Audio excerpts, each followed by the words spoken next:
이 레위기라고 하는 책이 혼자서 읽으면 정말 잠자기 딱 좋은 책인데 좀 어때요? 좀 설명을 들으면서 읽으니까 좀 재밌지 않나요? 저만 재밌나요? 여튼 이 성경이 모르고 읽을 때는 정말 모르기 때문에 이게 뭔 소린가 싶으니까 졸린데 좀 이렇게 배우고 알면 성경이 제일 재밌어요. 그래서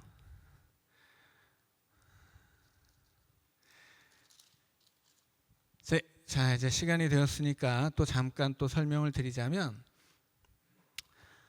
백성을 위한 속죄제를 드리는데 이제 제사장을 위해서는 송아지를 잡았고 백성을 위해서는 양을 잡았죠.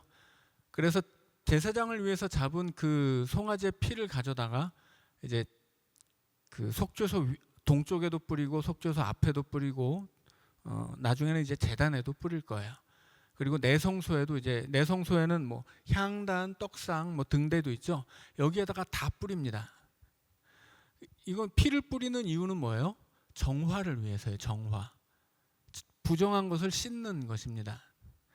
그래서 제물을 잡아서 제사를 드릴 때 그 제물을 바치는 사람의 부정함이나 죄만 씻는 것이 아니고 여기 지금 하나님이 임재하신 성막도 이 죄나 혹은 부정함이라는 건 전염되는 성격이 있거든요. 그래서 성막도 전염이 된단 말이에요. 그래서 하나님이 임하시는 곳이 거룩해야 되는데 그 거룩함이 침범을 받기 때문에 그것을 씻어내기 위해서 이 속죄일이 있는 거예요. 그래서 제사장을 위해서 잡은 피를 이 속죄소 위에 뿌리고 또 이 내성소 안에 뿌리고 밖으로 나가서 제단이 있죠. 물두멍 앞에 그 제단 앞에도 뿌려요.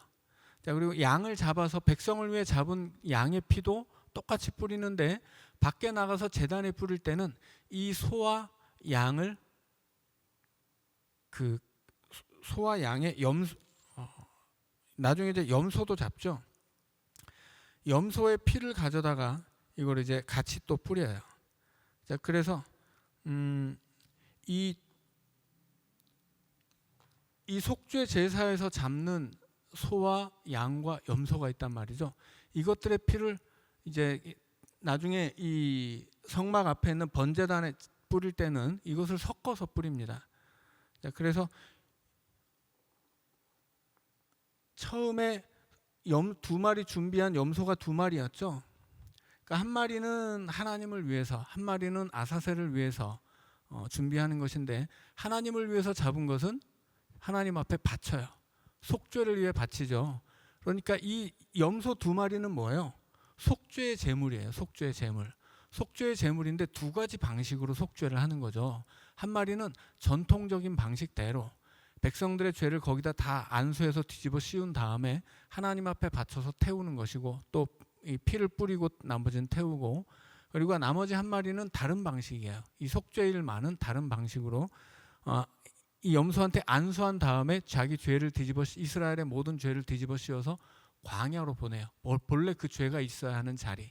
그럼으로써 이스라엘 백성들 안에서는 그리고 하나님이 임재하신 성막 안에서는 이제 그 죄와 부정함이 다 사라지는 것입니다.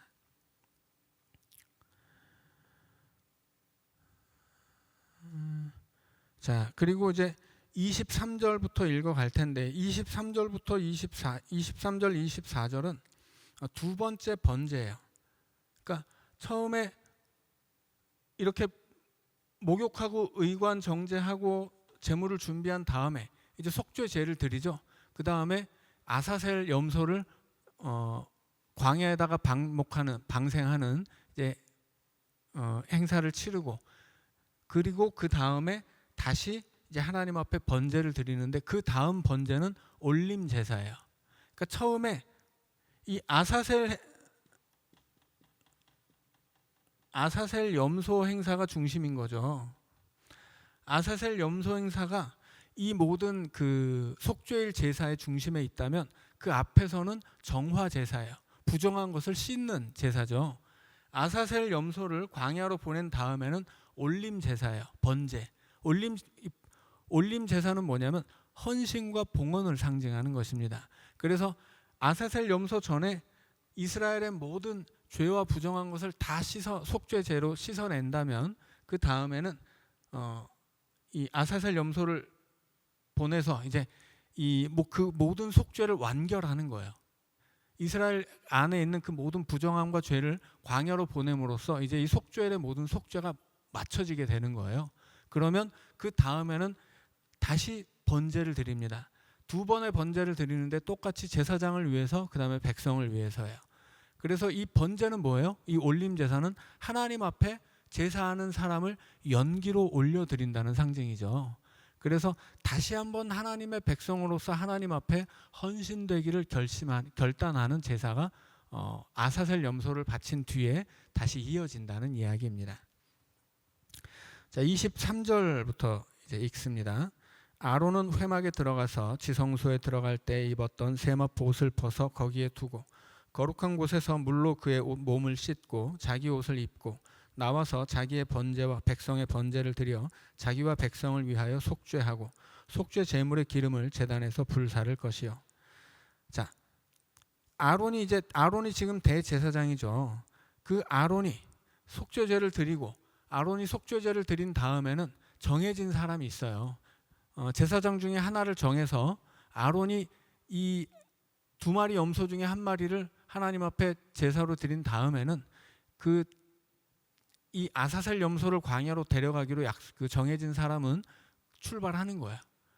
거기다 염소 위에 안수한 다음에 그래서 출발해서 이제 보내고 옵니다. 보내고 돌아오면 그때부터는 이제 다시 한번 제사가 이루어지는 거예요. 그래서 아론이 회막에 들어가서 그 지성소에 들어갈 때 입었던 세마포 옷을 벗어서 둔다고 하죠. 그 옷을 이제 그 전에 앞에 지금 이 정화 제사를 드렸던 이후에 옷을 벗는 거예요. 그리고 다시 입어요. 그리고 다시 입기 전에 몸을 씻습니다. 다시 하루에 목욕 재개를 2번 하는 거죠. 목욕 재개를 다시 하고 다시 의관을 정제하고 그 다음에 다시 제사를 드리는데 이번에 제사는 올림 제사예요. 헌신과 봉헌을 결단하는 제사인 거죠.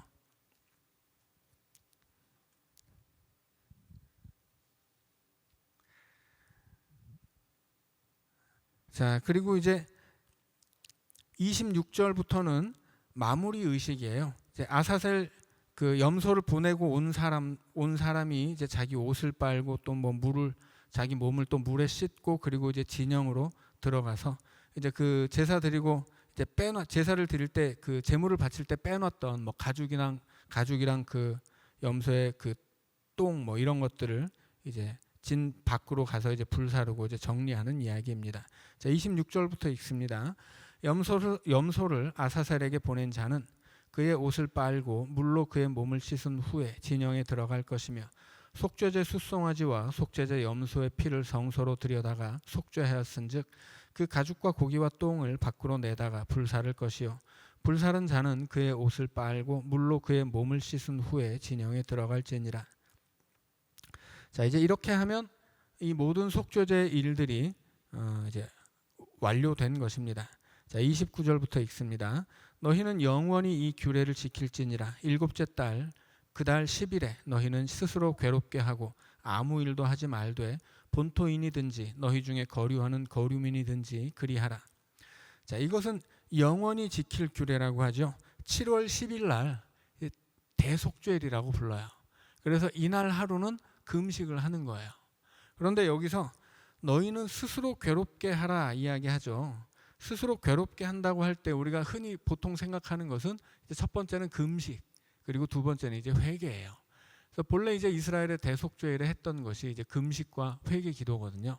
그런데 이 스스로를 괴롭게 하는 일은 그것뿐만 있는 것이 아니라 이제 그 유대교 문헌에 보면 뭐 금식과 회개는 당연한 것이고 그날 하지 말아야 될 또 다른 일들은 뭐가 있냐면 뭐 목욕하는 것이 금지되고요. 그 다음에 편안한 잠자리에서 자는 것이 금지돼요. 그래서 그날 하루만큼은 맨 땅에서 자야 돼요. 그리고 옷을 갈아입을 수가 없습니다. 더러운 채로 그러니까 제사장은 제사를 드리기 위해서 목욕 재개하고 의관을 정제하지만 일반 백성들은 그날은 목욕할 수 없고 옷도 갈아입을 수가 없어요. 자, 그리고 뭐 부부 관계를 하는 것도 이제 안 될 일이에요. 그래서 자기를 괴롭게 한다라고 하는 것은 여러 가지 조항들이 있다라고 하는 거죠. 그래서 여튼 이날 하루만큼은 회개하고 회개하면서 금식하고 더불어서 맨 땅에서 잠을 자고 옷을 갈아입는다거나 목욕하는 것도 금지하고 부부 관계도 이제 금지를 해야 되는데, 이 속죄일에 금식하는 것이 이스라엘 백성들에게 본래 주어졌던 율법이라면 예수님 시대에는 이게 일주일에 2번으로 늘어나요. 본래는 1년에 한 번 대속죄일이 있는 것인데 이제 일주일에 2번으로 늘어납니다. 그래서 결국은 1년에 52주면 104번을 금식하게 되는데 그 중에 103번은 자기들이 만든 법이에요. 그래서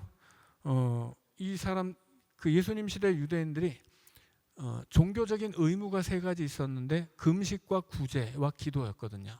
그 중에 금식을 일주일에 2번씩 하는데, 이거는 하나님이 명령한 것은 1년에 한 번인데 일주일에 2번씩 하면서 그거 지키지 않으면 다 죄인이라고 막 정죄를 했던 거예요. 그리고 예수님이 금식에 대해서 말씀하실 때도 야, 너네들 금식할 때 괜히 피곤한 척하지 마, 그렇게 말씀하시죠.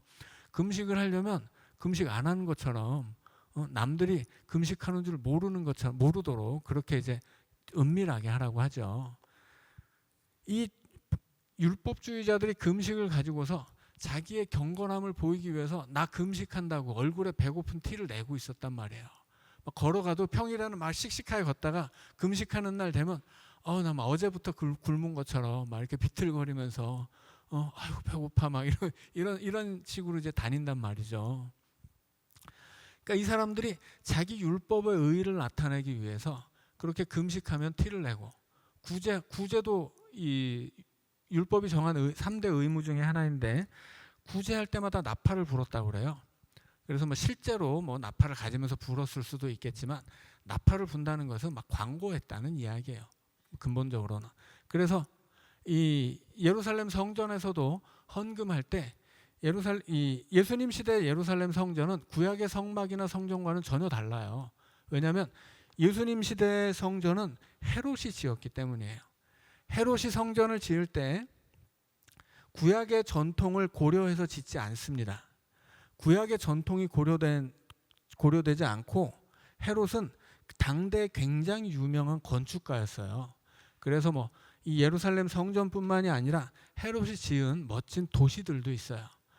헤롯은 이스라엘뿐 아니라 로마에서도 유명한 건축가이기도 했고 그야말로 대단한 웅변가이기도 했어요.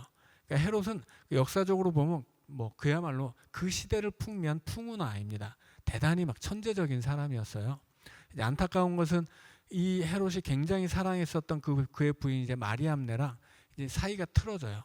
왜냐하면 마리암네는 이스라엘의 하스모니안 왕조의 후예인데 자기 그 이스라엘 왕조를 살려내기 위해서 헤롯과 정치적으로 대립하거든요.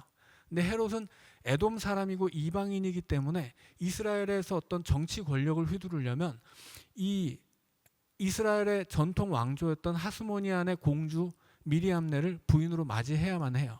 그런데 이게 단순히 정략 결혼이 아니라 진짜로 마리암네를 사랑했다는 기록들이 남아 있거든요. 그래서 얼마나 사랑했는지 이 마리암네를 죽이고서는 정신병에 걸려요.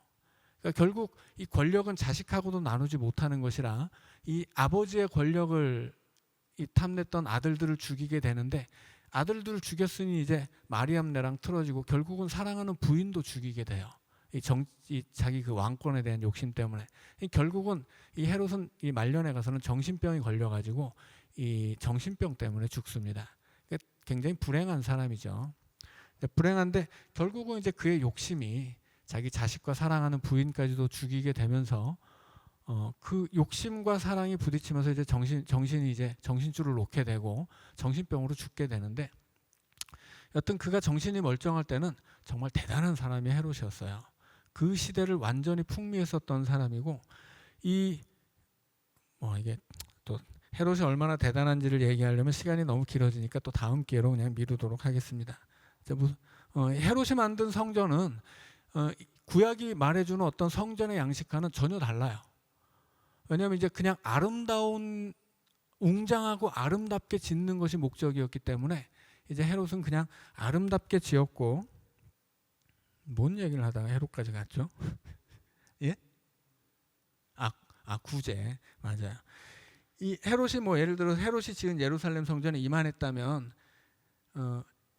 한 요 정도 아주 작은 부분은 이스라엘 사람만 들어갈 수 있어요. 이제 본래 그 성전의 역할을 하는 거죠.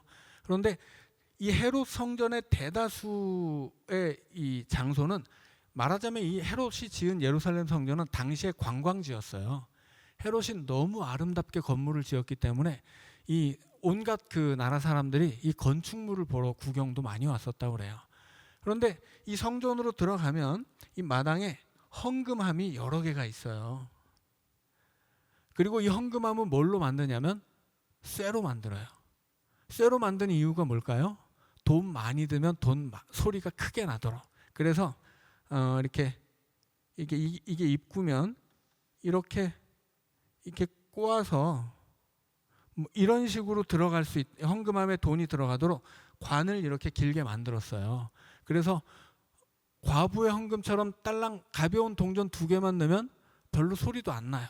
근데 부자들이 그 당시에는 뭐 지폐가 없으니까 다 동전이죠. 동전을 막 쏟아 부으면 소리가 막 요란하게 나는 거예요. 그러면 여기다 막 쏟아부어서 요란하게 나면 다른 사람들이 보고 옆에서 막 박수를 쳐요. 그리고 이제 헌금 거기다 막 쏟아 부은 사람은 막 승리의 부위를 막 보이고.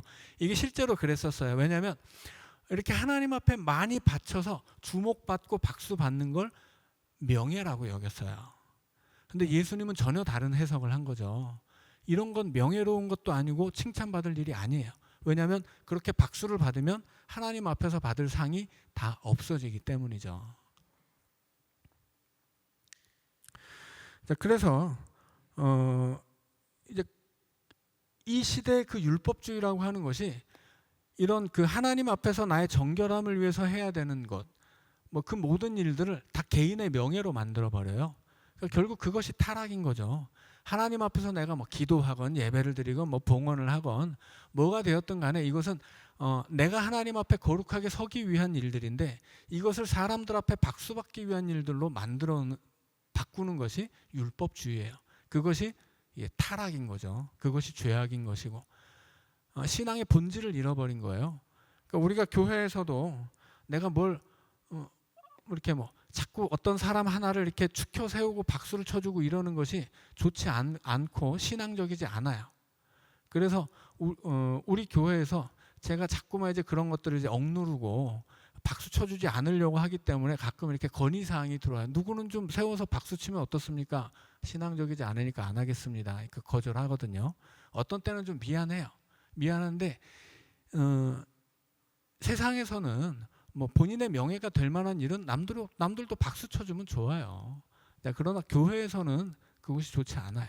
신앙적으로는 나를 숨길 수 있어야 한다라고 하는 거죠. 숨길 수만 있으면 나를 숨기고 박수받지 않아야 하나님이 내게 주실 상이 온전해지는 것입니다.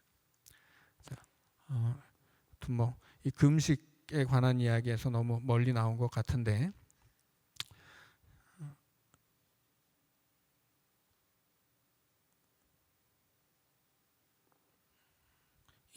자, 29절까지 읽었죠. 자, 30절부터 다시 읽습니다. 이날에 너희를 위하여 속죄하여 너희를 정결하게 하리니 너희의 모든 죄에서 너희가 여호와 앞에 정결하리라. 이는 너희에게 안식일 중에 안식일인즉 너희는 스스로 괴롭게 할지니 영원히 지킬 규례라. 기름 부음을 받고 위임되어 자기의 아버지를 대신하여 제사장의 직분을 행하는 제사장은 속죄하되 세마포 옷 곧 거룩한 옷을 입고 지성소를 속죄하며 회막과 제단을 속죄하고 또 제사장들과 백성의 회중을 위하여 속죄할지니 이는 너희가 영원히 지킬 규례라. 이스라엘 자손의 모든 죄를 위하여 1년에 한 번 속죄할 것이니라. 아론이 여호와께서 모세에게 명령하신 대로 행하니라. 자, 33절을 보면 속죄되는 대상들이 있죠. 지성소, 그 다음에 회막과 제단, 그리고 제사장들과 백성의 회중. 그러니까 결국은 이 하나님의 임재하신 그 성막과 그 성막으로 찾아오는 이스라엘 백성들과 그 백성들을 성막과 연결해 주기 위한 제사장들을 다 속죄하는 거예요. 자, 그래서 이 속죄일은 대청소의 날이에요. 그동안 속죄되지 못했던 것, 그동안 부정에 오염됐었는데 이 치우지 못했던 것, 그동안 백성들 가운데 여전히 남아 있었던 죄악들을, 이것들을 다 씻어내고 끊어내는 것, 그날이 이제 대속죄일이고, 이것이 1년에 한 번 지켜지는 일이었고, 이날 딱 한 번만 대제사장이 지성소로 들어가서 하나님을 만날 수 있었습니다. 자, 17장 읽습니다. 여호와께서 모세에게 말씀하여 이르시되 아론과 그의 아들들과 이스라엘의 모든 자손에게 말하여 그들에게 이르기를 여호와의 명령이 이러하시다 하라.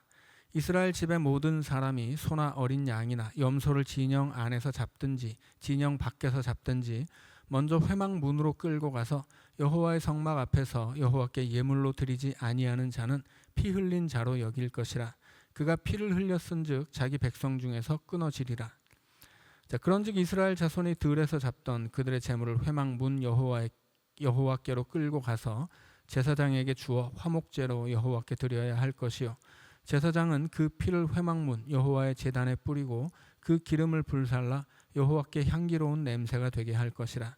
그들은 전에 음란하게 섬기던 순염소에게 다시 제사하지 말 것이니라. 이는 그들이 대대로 지킬 영원한 규례니라. 너는 또 그들에게 이르라. 이스라엘 집 사람이나 혹은 그들 중에 거류하는 거류민이 번제나 제물을 드리되 회막 문으로 가져다가 여호와께 드리지 아니하면 그는 백성 중에서 끊어지리라. 자, 이제 17장부터는 레위기의 후반부입니다. 자, 그래서 레위기 16장이 중심에 있고 그 16장 앞에 15장까지는 레위기의 전반부라면 이제 17장부터는 레위기 후반부예요. 그런데 후반부를 시작하면서 좀 이해하기 어려운 얘기가 있어요. 3절에 보면 소나 어린 양이나 염소를 진영 안에서 잡든지 진영 밖에서 잡든지 먼저 회막문으로 끌고 가서 잡으라고 하죠. 소나 양이나 염소를 잡을 때 회막문으로 끌고 가서 잡지 않으면 이 사람은 어떻게 되는 거예요? 자기 백성 중에서 끊어지리라. 끊어진다는 것은 뭐냐면 하나님으로부터 버려진다는 이야기예요. 그러니까 뭐 예를 들어서 뭐 이 뒤에도 나오겠지만 뭐 부모를 저주한다거나 뭐 우상을 섬긴다거나 이런 사람들 다 백성 중에서 끊어지는 거거든요.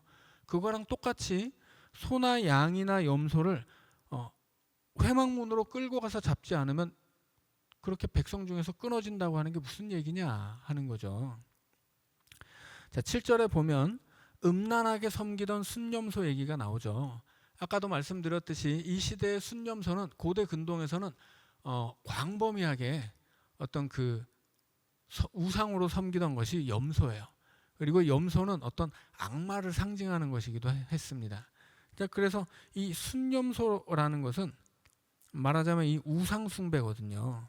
그러니까는 지금 여기서 회막문 앞으로 데려와라라고 하는 얘기는 뭐냐면은 일단은 이 지금 17장 앞에 나온 이야기는 광야를 살고 있었던 이스라엘에 해당하는 이야기라고 일단 볼 수가 있어요.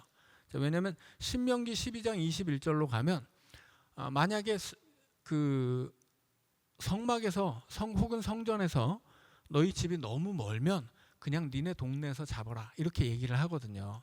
그런데 여기서는 어떻게 얘기해요? 절대로 안 돼. 여튼 다 하나님 그 회막 앞으로 끌고 와야 돼 이렇게 얘기하죠. 자, 그러니까는 이것이 일단 광야 지역에 살아갔을 때 이제 해당하는 좀 제한적인 법이라는 것을 알 수가 있고, 자, 그 다음에 굳이 양이나 염소나 소를 잡는데 회막 문으로 가져와야 할 것은 이 지금 여기 나온 세 종류의 짐승은 하나님 앞에 제사를 드릴 때 제물로 쓰는 거예요. 그러니까 말하자면 이 세 가지 종류의 짐승 말고도 정한 짐승이기 때문에 먹을 수 있는 것이 있어요. 그런데 다른 것들은 지금 말하지 않죠. 제물로 바치는 세 종류의 짐승만 얘기하는 것은 자칫 이스라엘 백성들이 진영 밖에서 몰래 제물을 잡아다가 우상 숭배하는 것을 금지하기 위한 법이라는 이야기예요. 자, 그래서 아니 왜 지금 이 소나 어린 양이나 염소를 여기서 잡는 것은 제사를 위해 잡는 게 아니거든요. 먹기 위해서 잡는 것도 있는데 그거를 왜 굳이 회막문으로 가져와야 하느냐? 그것을 왜 영원한 규례라고 얘기하느냐? 자, 이것은 지금 이것이 우상 숭배에 관한 이야기이기 때문이에요. 자, 그래서 이 7절에서 그 우상 숭배 이야기가 나오죠. 음란하게 섬기던 순염소. 구약에서 음란하다는 것은 항상 우상 숭배를 얘기하는 겁니다. 순념소로 우상 숭배하던 것을 이제 못하게 하라, 그런 뜻이다라고 하는 것입니다. 자, 그다음에 이제 10절부터는 이제 피를 먹지 말라는 이야기입니다. 자, 10절부터 읽습니다.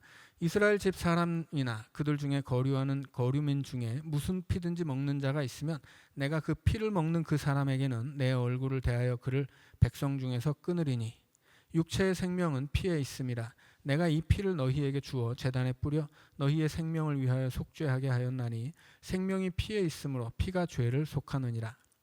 자, 옛날에 이 시골에서 제가 이제 어릴 적에 해남에서 살았었는데 마을 잔치가 벌어지면 지금도 기억에 남는 게 뭐냐면 제일 많이 하는 게 이제 그 잔치를 시작할 때 닭을 잡아요.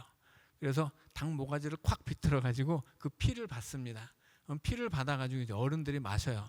이제 뭐 애들은 이제 무서우니까 그 피 안 마셨는데 어른들은 뭐 닭이든 오리든 잡으면 모가지를 비틀어 가지고 피를 받아서 이제 마셨거든요. 근데 이스라엘 백성들이 그런 그 피를 우리나라 옛날에 했던 것처럼 이렇게 피를 먹었냐면 그렇지는 않아요. 여기서 피를 먹는다는 것은 무슨 얘기냐면 짐승을 잡고서 피를 빼지 않고 먹는 것을 피를 먹는다고 얘기하는 거예요. 그래서 이렇게 뭐 피만 옛날에 우리나라 사람들처럼 이렇게 뭐 피만 따로 받아서 피가 건강에 좋대 그래갖고 이제 피를 마시는 그런 문화는 없었고 이제 그냥 피를 빼지 않고 고기를 먹으면 피와 같이 고기를 먹으면 그것이 피를 먹는 것이었거든요. 그래서 그렇게 하면 안 된다 하는 말씀입니다. 왜 그렇게 하면 안 되냐면 육체의 생명이 피에 있기 때문이에요. 자, 생명은 누구에게로부터 옵니까? 생명은 하나님의 것이에요. 이 세상의 모든 생명은 다 하나님이 창조한 것이기 때문에 다 하나님의 것이고 하나님이 주신 생명이 피에 있다고 생각했던 거죠. 그것이 진짜로 그 피에 있건 피가 아니라 그것이 그 피가 하나의 생명을 상징하는 것이건 상관없이 그 피를 먹지 않는 것은 이 생명을 그 피를 생명으로 여기고 그 생명을 창조하신 하나님을 경외하는 일이에요. 하나님이 창조하신 생명이니 그 생명을 내가 먹으면 안 되는 거예요. 자, 그래서 피를 먹지 말라고 하는 것입니다. 자, 이것은 근본적으로 이제 어떤 말하자면 이렇게 생명 존중 사상과 연결되어 있는 거예요. 사람 하나님이 주신 율법 안에서는 사람을 죽이면 무조건 죽이게 되어 있어요. 그러니까 힘 있는 사람, 돈 있는 사람, 권력이 있는 사람은 이 시대에는 막 쉽게 사람을 죽이거든요. 그런데 누구든지 힘 있든 돈 있든 권세가 있든 사람 죽이면 그놈도 죽어야 돼. 이렇게 말씀하심으로써 하나님이 생명을 귀하게 여기도록 법을 정해놓거든요.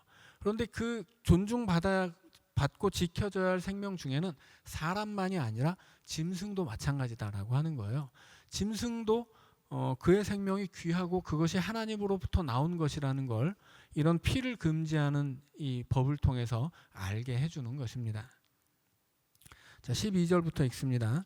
그러므로 내가 이스라엘 자손에게 말하기를 너희 중에 아무도 피를 먹지 말며 너희 중에 거류하는 거류민이라도 피를 먹지 말라 하였나니 모든 이스라엘 자손이나 그들 중에 거류하는 거류민이 먹을 만한 짐승이나 새를 사냥하여 잡거든 그것에 피를 흘리고, 자, 피를 빼란 얘기입니다. 흙으로 덮을지니라. 모든 생명은 그 피가 생명과 일체라. 그러므로 내가 이스라엘 자손에게 이르기를 너희는 어떤 육체의 피든지 먹지 말라 하였나니 모든 육체의 생명은 그것의 피인즉 그 피를 먹는 모든 자는 끊어지리라. 또 스스로 죽은 것이나 들짐승에게 찢겨 죽은 것을 먹은 모든 자는 본토인이거나 거류민이거나 그의 옷을 빨고 물로 몸을 씻을 것이며 저녁까지 부정하고 그 후에는 정하려니와 그가 빨지 아니하거나 그의 몸을 물로 씻지 아니하면 그가 죄를 담당하리라. 자, 피가 생명이라고 할 때 그래서 우리가 그 성만찬을 할 때도 포도주를 마시는 게 아니라 뿌리는 거라고 말씀을 드렸죠. 이것은 예수님이 복음서에서 분명히 말씀하시죠. 이 포도주는 내 새 언약을 위한 나의 피다. 그렇게 이야기하죠. 옛 언약이 신의 산에서 이루어졌죠. 옛 언약이 어떻게 이루어졌냐면 소를 잡아다가 피를 받아서 그 반은 제단에 뿌리고 그 반은 백성에게 뿌립니다. 그것이 옛 언약의 방식이에요. 새 언약의 방식은 어떻게 되는 것입니까? 제물이신 예수님의 피를 받아다가 그 반은 제단이 되는 십자가에 뿌려요. 예수님이 십자가에서 죽었죠. 마치 제물을 제단에서 죽여서 태우는 것처럼 예수님이 십자가에서 죽습니다. 그래서 십자가가 제단이란 말이에요. 화목제의 제단인 거죠. 그래서 예수님의 피의 반은 제단에 뿌려요. 그 반은 백성들에게 뿌리는 거예요. 예수 그리스도의 백성들에게. 그래서 새 언약의 피라고 하는 것은 포도주로 주어지지만 이 포도주는 예수 그리스도의 새 언약의 피이기 때문에 마시는 게 아니라 뿌리는 거예요. 그래서 우리가 그것을 마심으로써 예수 그리스도의 새 언약의 피를 내 안에, 내 영혼에 뿌리는 것입니다. 그래서 그 피 뿌림을 얻으면 이제 예수 그리스도를 통해 우리는 하나님과 새 언약을 맺는 거예요. 어떤 언약이에요? 옛 언약은 나는 너희의 하나님이 되고 너희는 하나님의 백성이 된다 하는 것이었죠. 새 언약은 예수 그리스도 안에서 하나님은 우리의 아버지가 되고 우리는 하나님의 자녀가 되는 거예요. 그래서 요한복음 1장 12절에서 예수의 이름을 영접하는 사람들은 하나님의 자녀가 되는 권세를 주었다라고 말씀을 하죠. 자, 그러니까는 예수님이 십자가에서 굳이 죽어서 피를 흘려야 되는 이유, 그것은 피가 생명이기 때문이에요. 거기서 흘린 보혈은 예수 그리스도의 생명이에요. 예수 그리스도의 생명을 십자가에 뿌리는 거예요. 그리고 그 십자가를 예수 그리스도를 믿는 우리에게 뿌리는 거죠. 그래서 예수 그리스도의 생명이 우리에게 전가되고 우리의 죽음은 예수 그리스도에게 전가되는 것입니다. 그래서 십자가는 그 역전의 자리라고 말씀을 드렸죠. 십자가에서 본래 하나님의 아들이었던 예수님은 버려져야만 했던 죄인들은 하나님의 자녀가 되는 거예요. 십자가에서 그 예수 그리스도의 영광이 우리에게 입혀지고 우리의 죄악은 예수 그리스도에게 입혀지는 것이죠. 그래서 죽어야 됐던 우리의 죽음은 예수님이 대신 죽고 예수님의 생명은 우리에게 주어져서 우리는 영원한 생명을 얻는 것이죠.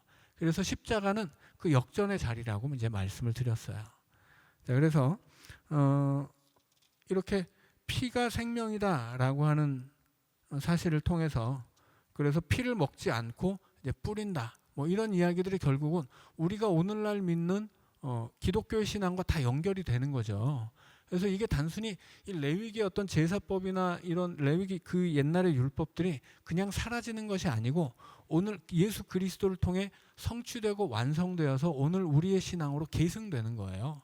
그러니까 율법의 조항 자체는 사라지고 없어져야 하고 우리가 율법의 조항을 지키는 건 완전히 무익한 일이지만 그 율법의 정신만큼은 계승되는 거예요.